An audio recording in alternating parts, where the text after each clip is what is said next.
welcome back to my channel. I have a brand new mic, so there shouldn't be any technical difficulties moving forward. But anyway, today I wanted to talk about 4 ways the diet and fitness industry is extremely broken, and what they got wrong if it's not yet obvious. I discussed a few of them in my health and fitness myths video part 1 that you can go watch after this. And I'll be adding more to that series because the industry has unfortunately gotten a lot wrong and led so many people astray. So make sure you go check that out after watching this. And don't forget to subscribe and turn on your notifications so you don't miss out on the next one. But for today, I just wanted to give a brief overview and viewpoint of what they got wrong and how it's negatively impacted your health over the years. For starters, the diet and fitness industry ruled food as the enemy instead of nourishment and really went to extreme measures to fit unrealistic and unattainable body types for aesthetics instead of for survival. And this led to cookie cutter, one-size-fits-all diets and meal plans. I also made a video about that. You can go check that out after watching this. That's why meal plans don't work, or because life is not linear, so the way that we eat shouldn't be linear as well. It's also another way, the second way that they got it wrong is harmful and crazy fad diets like the 7-day milk diet or the cotton ball diet. And there's so many more crazy diets from back in the day that I think I'm gonna have to do a video about that because there's so many, and just to think about it is just insane.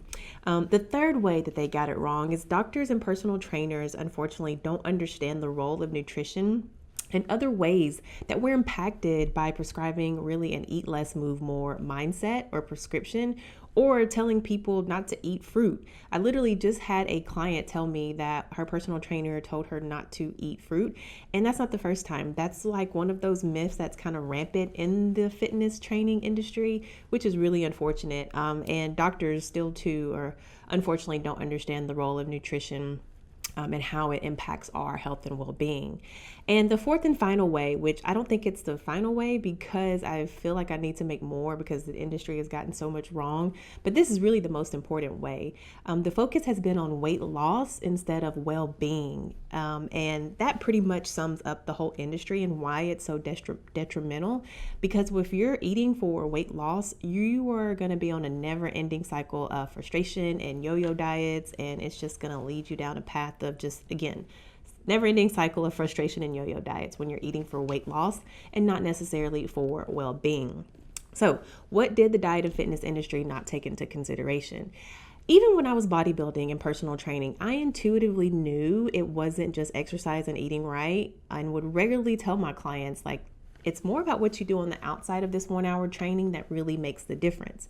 Because everyone knows to eat right and work out. By the way, working out and movement is only 5% of the equation, but here's what you might not know. You can't just diet and exercise your way to better health. You are so much more than that. Very few people take into consideration the other key factors that play a role in your body's ability or inability to lose weight or be healthy. They didn't take into consideration that you are a whole human being, that you can't just focus on diet and exercise to improve one's health. So here are 7 ways and 7 things that the diet and fitness industry didn't take into consideration, in our body's ability or inability to lose or gain weight. Number 1, sleep. They didn't take into consideration sleep and its impact on our weight and our hormones. Number 2, stress. They forgot about stress and how it impacts our weight and hormones. Number 3 is lifestyle. Like, how are you living? Are you pessimistic? Are you optimistic? All of this plays a role into our health and well-being. Environment. Number 4, like the toxins, the chemicals, the air quality that we are inhaling and consuming also plays a role. Number 5, our spirituality. Like, are you connected to something greater than yourself? Number 6, emotions. Like, do you know how to process your emotions in a healthy manner? Because your emotions, when not processed healthily, can cause dis-ease. That's where disease comes from. And last but not least, which is really the most important, is bioindividuality. Like, everybody's body is different, and everybody's body metabolizes food differently, and everybody's body needs different things, which is why cookie cutter diets and meal plans don't work. So all of these play a role in how our body is supposed to naturally function and stay balanced, because you can't just focus on diet and exercise, which unfortunately the industry has done for so many years. That's the difference between, conventional and holistic nutrition and health, which I discussed briefly in this video, and you can go check that out as well.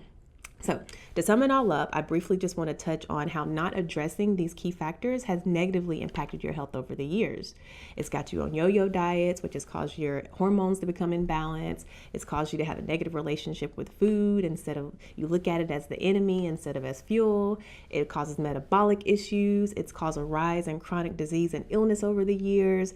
And overall, it's just a negative industry focused on the wrong things and leading people down a path of unhealthy, unbalanced eating and living.